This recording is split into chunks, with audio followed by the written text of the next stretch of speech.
Hello my dear students, welcome to Taran sir classes. आज आपके लिए लेकर आए हूँ क्लास 11th की ऑन बुल बुक से चैप्टर नंबर 2, जिसका नाम है we are not afraid to die if we can all be together by Gordon Cook and Alan East. और आपको ये भी कहना चाहूँगा, इस वीडियो के डिस्क्रिप्शन बॉक्स में जाइए, आपको वहाँ पर पहले चैप्टर्स की भी एनसीईआरटी की कंप्लीट एक्सप्लेनेशन और साथ में मल्टीपल चॉइस क्वेश्चंस की वीडियो मिलेंगी, जो कि बिल्कुल लेटेस्ट सिलेबस के अकॉर्डिंग है। तो यहाँ स्टार्ट करते हैं एक्सप्लेनेशन को, लेकिन उससे पहले कुछ एक वर्ड्स भी ऑलरेडी मैंने यहाँ मेंशन किए हैं, आप उनको भी गो थ्रू कर सकते हैं। जैसे यहाँ पर मेडी कॉल्स होती हैं, जो कि इंटरनेशनल रेडियो डिस्ट्रेस सिग्नल्स होते हैं। जब आप कहीं सी बीच में या इनफैक्ट सी के बीच में कहीं फंस जाते हैं, तब आप ये सिग्नल देते हैं। डायरेस्ट होता है काफ़ी हॉरिबल, भयानक। कैरिकेचर्स होते हैं कार्टून या कॉमिकल पिक्चर। डेब्रिस होता है पीसीज ऑफ रबिश यानी कूड़ा कचरा। और जीव होती है एक storm sail in front of a large sail, यानी जो बड़ी सेल के सामने छोटी सी सेल, एक जो टुकड़ा होता है एक्चुअल में कपड़े का टुकड़ा होता है। और इसका मेन पर्पस क्या होता है, हवा की डायरेक्शन को कंट्रोल करना, या जो शिप है उसको कंट्रोल करना जब हवा बहुत तेज चलती है। और इस चैप्टर का थीम क्या है, only those who dare can achieve something. जो लोग कुछ हिम्मत रखते हैं, साहस रखते हैं, वो लोग ही लाइफ में कुछ ना कुछ अचीव करते हैं। तो स्टार्ट करते हैं। The writer started the round the world voyage. Round the world voyage का मतलब क्या होता है कि उसने एक लंबी जो समुद्र की यात्रा स्टार्ट की इन जुलाई 1976। उसकी वाइफ मैरी, उसका बेटा जोनाथन जो कि 6 ईयर का है, डॉटर सुजेन जो कि 7 ईयर्स की है। और कहते हैं कि मैंने जो है प्लाईमाउथ से अपनी जर्नी स्टार्ट की, जो कि इंग्लैंड में है। To duplicate the round the world voyage made 200 years earlier by captain James Cook. जैसे कैप्टन जेम्स कुक ने किया था 200 साल पहले, तो मैं सेम वैसे ही करना चाहता था, इसलिए मैंने ये स्टार्ट की यात्रा, अपनी सी जर्नी स्टार्ट की। और for the longest time Mary and I, कहते हैं कि चलो काफ़ी टाइम हमने स्पेंड किया। मैं जो है कि एक 30 ईयर ओल्ड बिजनेसमैन हूँ, और फॉर द लास्ट 16 ईयर्स हम लोग जो है अपना टाइम स्पेंड कर रहे थे, और वो भी फ्री टाइम जब भी मिलता था हमें, honing seafaring skills in British waters. Honing क्या होता है, जैसे परफेक्ट करना अपनी सी फेयरिंग स्किल्स, यानी समुद्र के अंदर जा जा के देखना, अगर डिफ़िकल्ट सिचुएशन भी आती है तो हम कैसे सिचुएशन को टैकल करेंगे। तो इस तरह उन्होंने 16 ईयर्स ब्रिटिश वाटर्स में स्पेंड किए थे, only because of that reason. अब नेक्स्ट वो क्या बोलते हैं, आवर बोट। इनकी बोट का नाम है वे वॉकर, जो कि एक 23 मीटर और 30 टन वुडेड होल्ड ब्यूटी है। और वो बड़ी सुंदर जो है वुड की बनी हुई बोट है, बहुत अच्छे से डेकोरेट की हुई बोट है। उन्होंने जो जिस तरीके से उसको जो है तैयार किया है, बहुत सुंदर लगती है वो। और ये उसकी जो है पूरी लेंथ है, और ये इसका वेट है। Had been professionally build and it had been tested even in the roughest weather. अब इसको बड़े प्रोफेशनल तरीके से बनाया गया था, क्योंकि देखिए ये क्या होने वाला था, उनका 2,25,000 किलोमीटर का टोटल डिस्टेंस ऑलमोस्ट था इनका। इनफैक्ट थोड़ी सी कैलकुलेशन ठीक कर देता हूँ, यहाँ पर 2,55,000 किलोमीटर का टोटल डिस्टेंस उनको कवर करना था। और इसलिए इन्होंने अपनी जर्नी को 2 पार्ट्स में डिवाइड किया। जैसे कहते हैं कि जो फर्स्ट लेग हमारी प्लान 3 ईयर जर्नी का जो है ना, जो कि 1,05,000 किलोमीटर का था, वो तो बहुत अच्छे से निकल गया। From west coast of Africa to Cape Town जो है, हम निकल गए वहाँ से। So they are before heading east, और वहाँ से जब ईस्ट की तरफ हमने जाना था, तो वी टुक 2 क्रूमैन। तो हमें लगा कि हम 2 क्रूमैन को अपने साथ ले लेते हैं जिनको एक्सपीरियंस होता है। उनका नाम है अमेरिकन लैरी विजल और Swiss Herb Seigler, to help us tackle the world's roughest seas. और उस रफेस्ट सी का नाम क्या है, द सदर्न इंडियन ओशन। ये सबसे ज़्यादा रफ माना गया है दुनिया में ये सी जो है, क्योंकि यहाँ पर वेदर की भी प्रेडिक्शन कभी भी एग्जैक्ट नहीं होती। इसके बाद नरेटर कहता है कि second day out of Cape Town, जब हम केप टाउन से निकले हैं, we began to encounter strong gales. कहते दूसरे ही दिन हमने बहुत तेज़ हवाओं को फेस करना स्टार्ट कर दिया। For the next few weeks, और कुछ हफ्तों तक they blew continuously. Gales did not worry me, लेकिन जो तेज़ हवाएं थी वो मेरी परेशानी का कारण नहीं थी। But the size of the waves was alarming up to 15 meters. लेकिन जो वेव्स का साइज़ है वो बहुत ज़्यादा खतरनाक था, 15 मीटर की हाइट तक, as high as our main mast. और हमारा जो मास्ट है उसके जितनी हाइट। मास्ट क्या होता है, जैसे लकड़ी के ऊपर वो लगाया जाता है बहुत बड़ा कपड़ा जो है बैलेंस करने के लिए, तो इतनी हाइट तक वेव्स थी। इसके बाद दिसंबर 25 फाउंडस, अगर फिर इसमें देखा कि जो इन्होंने कि ये लोग जो है 3,500 किलोमीटर का जो डिस्टेंस कवर कर चुके थे ईस्ट में केप टाउन के। तो डिस्पाइट अट्रोशस वेदर, चाहे वेदर बहुत बुरा है, we had a wonderful holiday complete with a Christmas tree but the new year's tree so no improvement. अब देखिए 25 दिसंबर और न्यू ईयर्स डे, ये इनके बीच में, जैसे हम तो न्यू ईयर अगर 31 को मनाते हैं तो ये लोग ऑलमोस्ट 25 को ही स्टार्ट करते हैं। तो कहते हैं कि हो सकता है, हमें लग रहा था कि शायद क्रिसमस के दिन हमारा कुछ बेटर होगा, लेकिन ऐसा कुछ भी नहीं हुआ। वेदर ख़राब हुआ। इनफैक्ट इनको लगा कि शायद कुछ ना कुछ चेंज होगा सून, बट चेंज हुआ, लेकिन वो भी किसके लिए, फॉर द वर्स। लेकिन इसके बाद तो कहते हैं और भी ज़्यादा बुरा हो गया वेदर, और हम अब ये नहीं समझ पा रहे थे हम करें तो क्या करें। At the dawn of January 2 the waves were gigantic. अब जाइगेंटिक होती है बहुत बड़ी, बड़े साइज़ की वेव्स थी जनवरी 2। अब जैसे ये भी न्यू ईयर अगर माने इनका, तो कि 25 दिसंबर से ये 7 और 8 दिन का टाइम ऐसा था जब इनको लग रहा था कि कुछ होगा, कुछ बेटर होगा, बट नहीं हुआ। लेकिन वेव्स का साइज़ और भी ज़्यादा बढ़ गया। We had only small storm jib. और जैसे तूफ़ान के लिए जब भी आप कहीं चलते हैं तो ऑफकोर्स आप अपनी पूरी तैयारी करके चलते हैं। तो ये कहते हैं कि हमारे पास एक स्मॉल स्टॉर्म जिप थी, स्टिल मेकिंग 8 नोट्स। 8 नोट्स क्या होती है एक्चुअली में, क्या होती है, ये नोट बना के चलते हैं, यानी कि जो रस्सी होती है उसको कंट्रोल करने के लिए। अब जैसे आपको ये दिखा देता हूँ कि स्टॉर्म जिप यहाँ आपको कैसे नज़र आएगी। देखिए जैसे ये वाला अगर आपका मेन मास्ट है, तो ये जो छोटा हिस्सा है ये, इसको स्टॉर्म जिप कहते हैं, या जिप कहते हैं एक्चुअल में इसको। ये ऑलरेडी इसकी डिस्क्रिप्शन भी यहाँ पर गिवन है। और ये एक्चुअल में क्या होती है, नोट, यानी 8 के एंगल में नोट बना देते हैं ताकि रस्सी का जो एक हिस्सा है वो बाहर की तरफ ना जाए, उसको कंट्रोल करना इजी हो जाए जब भी तूफान आता है। लेकिन जैसे जैसे शिप रोज कर रहा है, मीन्स रोज क्या होता है, ऊपर की तरफ राइज कर रहा है to the top of each wave, we could see endless enormous seas rolling towards us. और हमें लग रहा था कि इतना बड़ा समुद्र जैसे हमारी तरफ ही आ रहा है। And the screaming of the wind and spray was painful to the ears. और हमारे कानों में जो हवा की आवाज़ है या पानी की जो आवाज़ है वो बहुत पेनफुल थी, बहुत ज़्यादा आवाज़ थी। फिर इन्होंने क्या किया, to slow down the boat we drop the storm jib. तो हमने स्टॉर्म जिप को नीचे उतार लिया ताकि थोड़ा सा बोट स्लो डाउन हो जाए।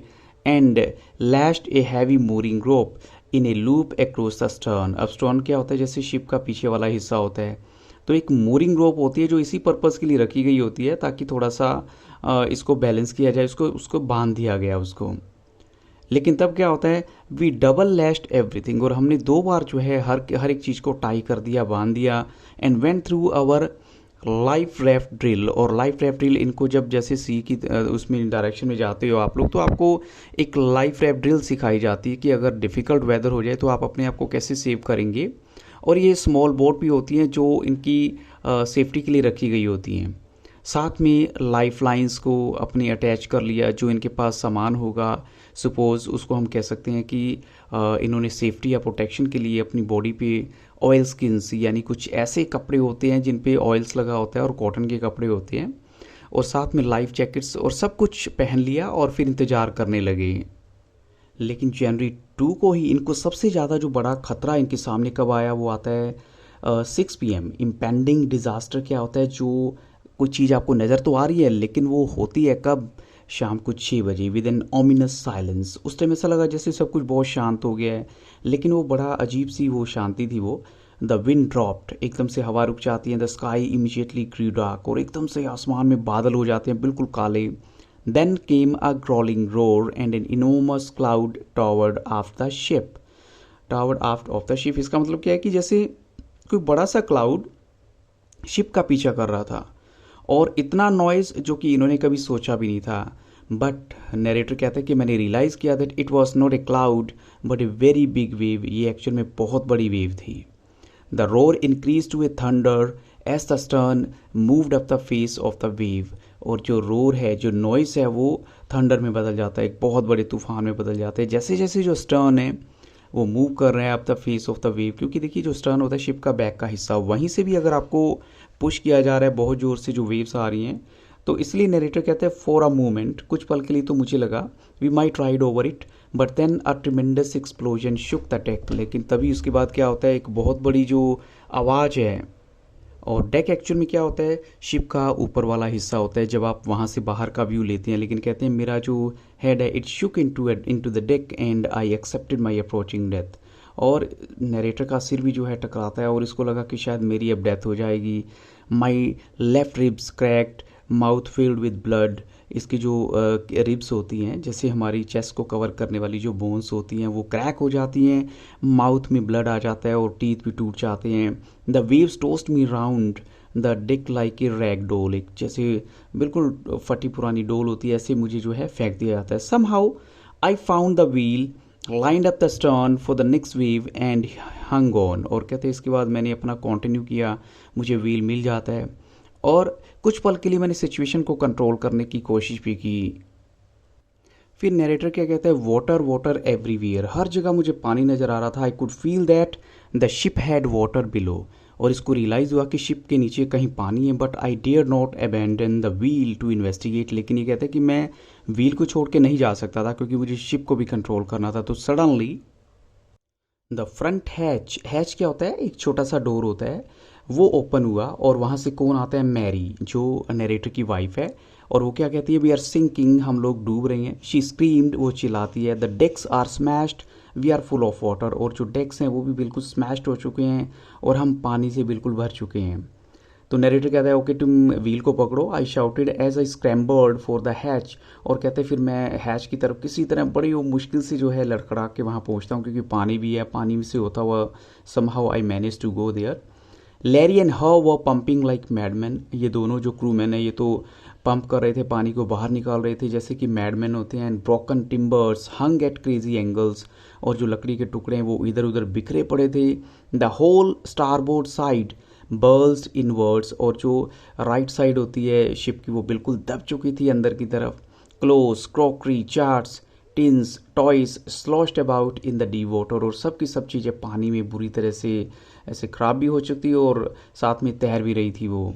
आई हाफ स्वैम, और फिर वो नरेटर कहते हैं कि मैं आधा तैर के गया, आधा रेंगते हुए गया into the children's cabin. Are you all right, I asked. Yes they answered from an upper bunk. Bunk क्या होता है, जैसे एक बेड के ऊपर बेड लगा होता है। कहते येस, उन्होंने रिप्लाई दिया कि हम ठीक है, but my head hurts a bit. ये स्यू ने बोला कि मेरा सिर जो है, यानी बेटी बोलती है कि थोड़ा सा उसमें पेन हो रही है। Pointing to a big bump above her eyes, उसकी एक्चुअल में आँख के ऊपर स्वेलिंग थी, बहुत बड़ा बम्प था। So I had no time to worry about bumped heads, लेकिन कहता है कि मैं अभी इस चीज़ के बारे में नहीं सोच रहा था। After finding a hammer, screws and canvas, तो नरेटर का पहला काम क्या है कि जहाँ से पानी आ रहा है या जो हिस्सा बहुत डैमेज है उसको थोड़ा सा पानी को अंदर आने से रोका जाए। तो इसने हैमर लिया, एक हथौड़ा ले लिया, कुछ स्क्रूज ले लिए और कुछ कैनवस यानी बड़ा सा एक टुकड़ा ले लिया कपड़े का। I struggled back on deck, मैं डेक पे जाने की कोशिश की, बड़ी मुश्किल से पहुंचा। With the starboard side bashed open, और जैसे स्टारबोर्ड यानी जो राइट साइड है उसकी जो वो ओपन थी बिल्कुल। We were taking water with each wave that broke over us, और धीरे धीरे पानी जो है हर लहर के साथ अंदर की तरफ आता जा रहा था। If I couldn't make some repairs we would surely sink, और वो कहते हैं अगर हमने रिपेयर ना की तो हम 100% डूबेंगे। Somehow I manage to stretch canvas and secure waterproof hatch covers across the gaping holes, और जहाँ जहाँ नरेटर को लग रहा था कि जो कवर कर सकता है एरिया, इसने वो कवर कर दिया। लेकिन उसके बावजूद कुछ पानी तो कहता है नीचे बहता रहा, आता रहा अंदर, but most of it was now being deflected over the side, लेकिन कुछ पानी की डायरेक्शन तो जो है वो बदल दी गई थी।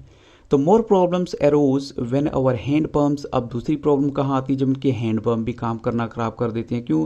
क्योंकि जो डेब्रिस था, जो फ्लोट कर रहा था, उसकी वजह से वो सारे के सारे ब्लॉक हो गए थे, और साथ में जो इलेक्ट्रिक पंप है उसमें शॉर्ट सर्किट हो चुका था, तो वो भी काम नहीं कर रहे थे।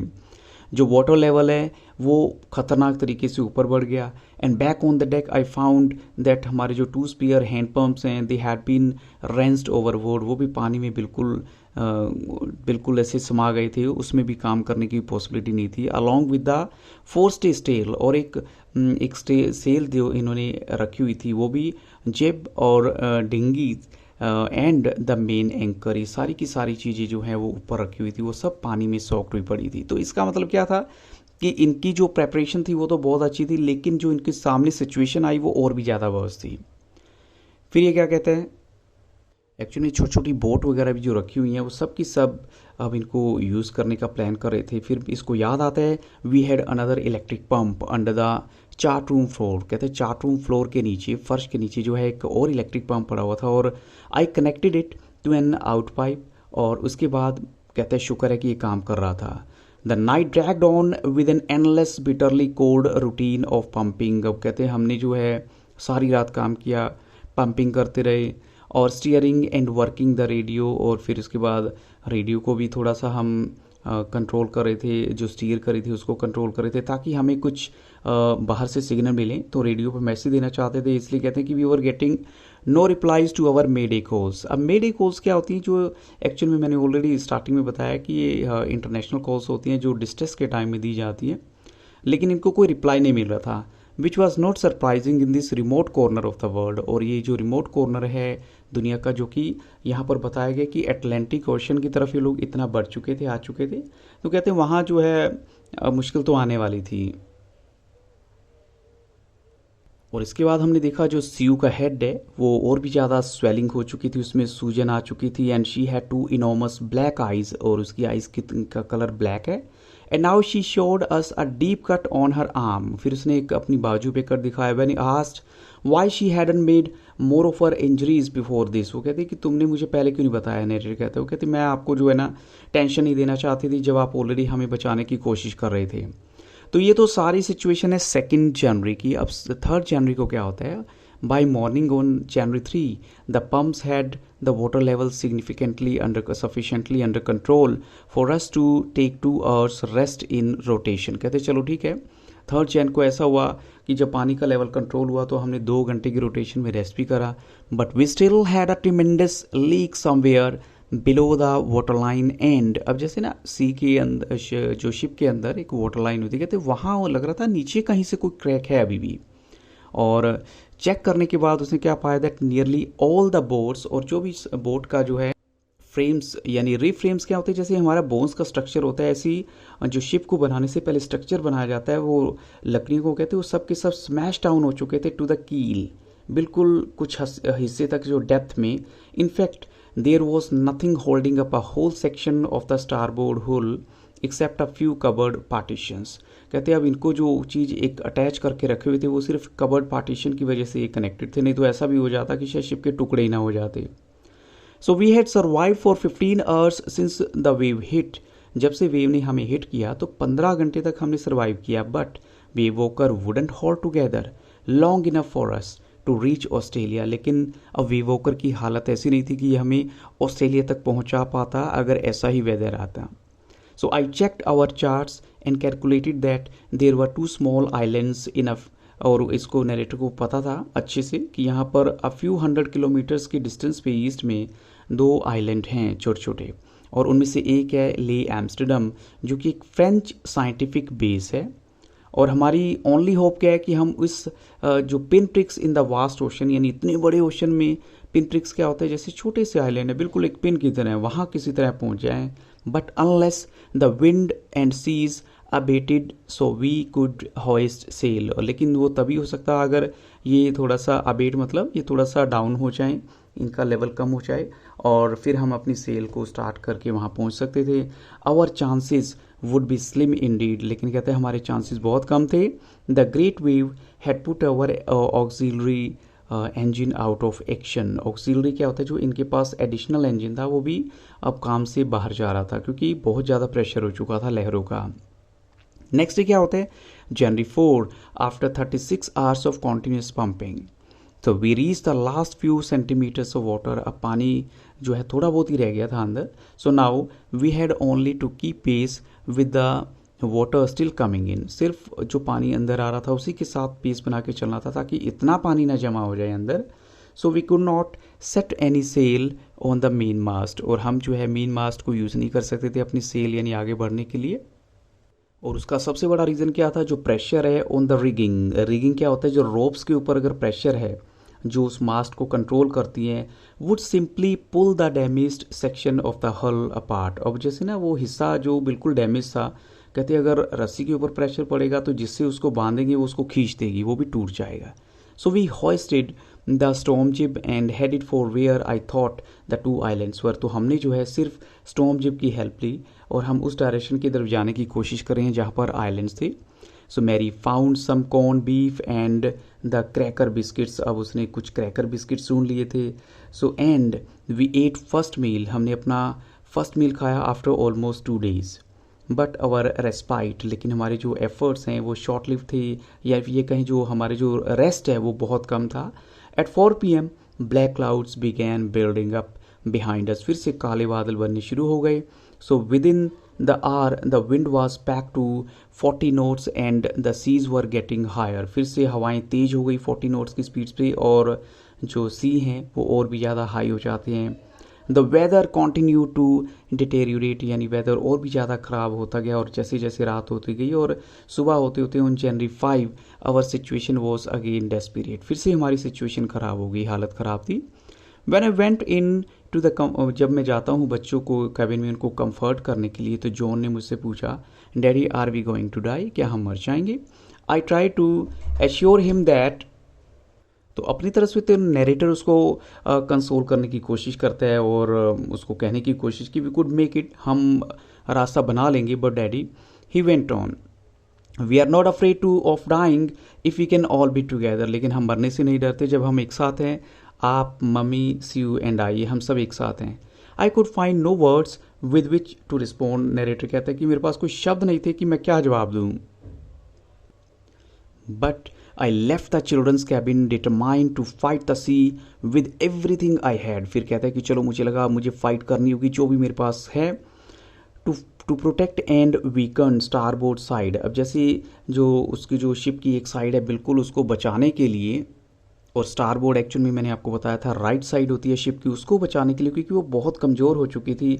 आई decided to heave to with, अब हीव टू का मतलब होता है स्टॉप करना, with the undamaged port hull facing the oncoming waves. अब ये कुछ ऐसी चीज़ थी जो उसने सोची कि क्यों ना मैं उस चीज़ को यूज़ में लेकर आऊँ जो सेफ़ है अभी, और ये जो डैमेज हैं इसे इनको जो है अभी थोड़ा सा कम यूज़ करता हूँ, और using an improvised sea anchor of heavy nylon rope, अब ये दूसरी जो है एक हैवी नाइलॉन रोप उसने यूज़ की है, and 222 litre plastic barrel of paraffin, अब साथ में इसने ये भी यूज़ किया है।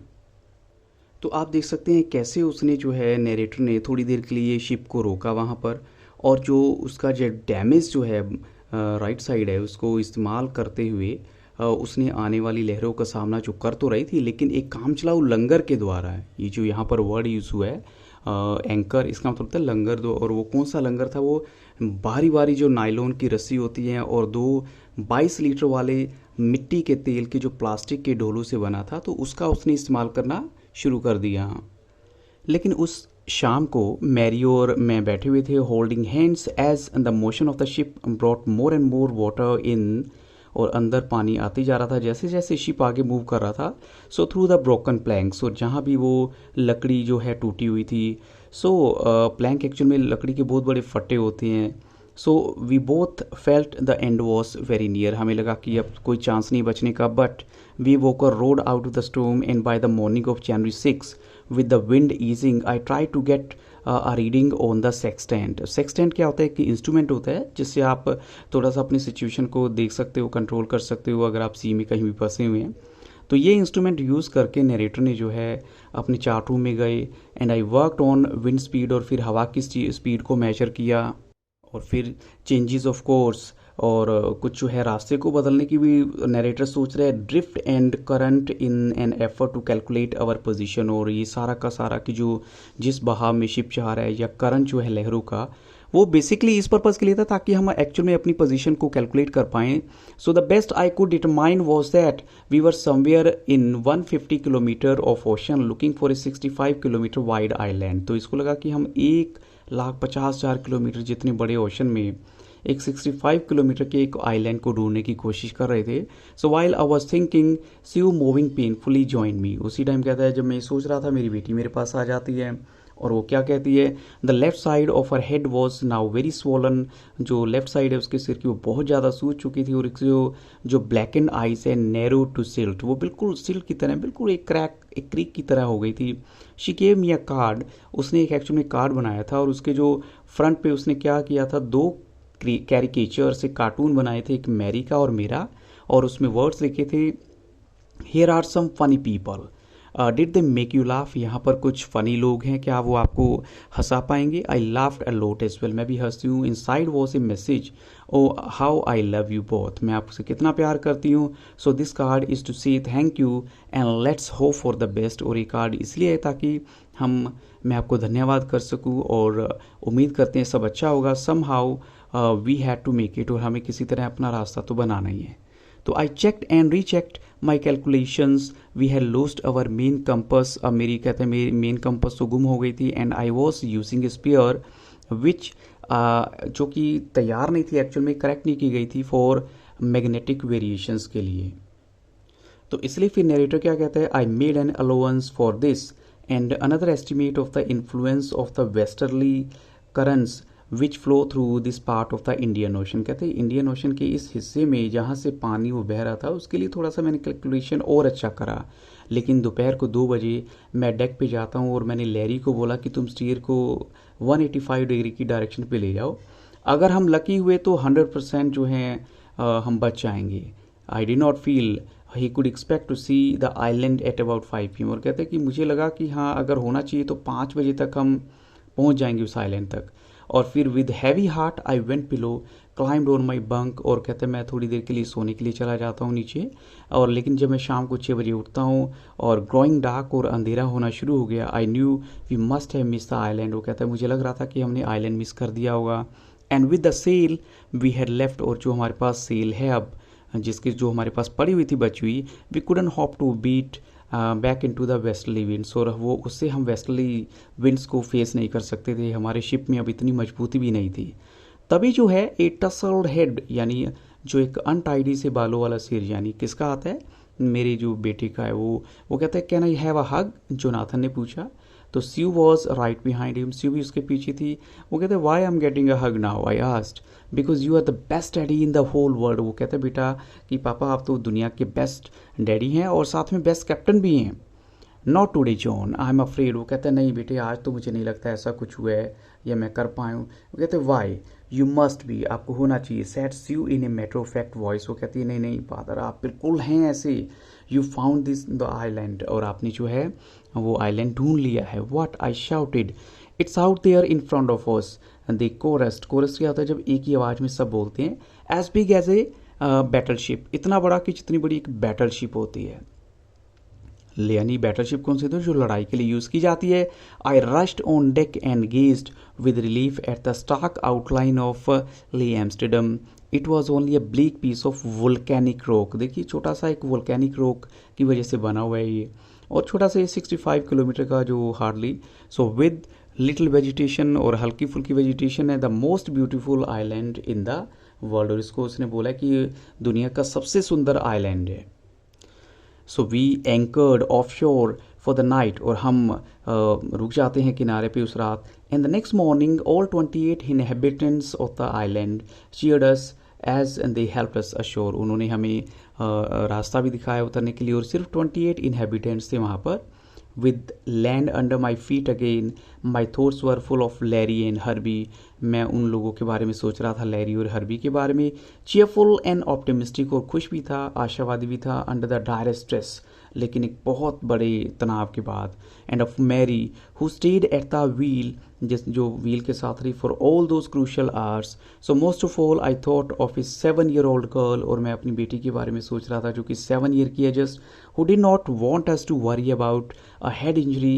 We subsequently took 6 minor operations to remove a recurring blood clot between skin and skull. सोचो आप कि उसको जो है 6 माइनर इंजरीज भी थी, ऑपरेशन माइनर ऑपरेशंस हुए थे ताकि वो जो ब्लड क्लॉट को रिमूव किया जाए स्किन और स्कल के बीच में। And of a 6-year-old boy who was not afraid to die.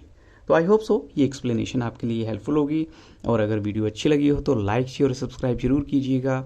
और लेकिन इस चैप्टर का थीम बिल्कुल क्लियर है, आप कुछ हिम्मत करेंगे तभी आप कुछ पा पाएंगे। सो वीडियो की डिस्क्रिप्शन बॉक्स को 100% देखिए। Thank you very much and have very nice day.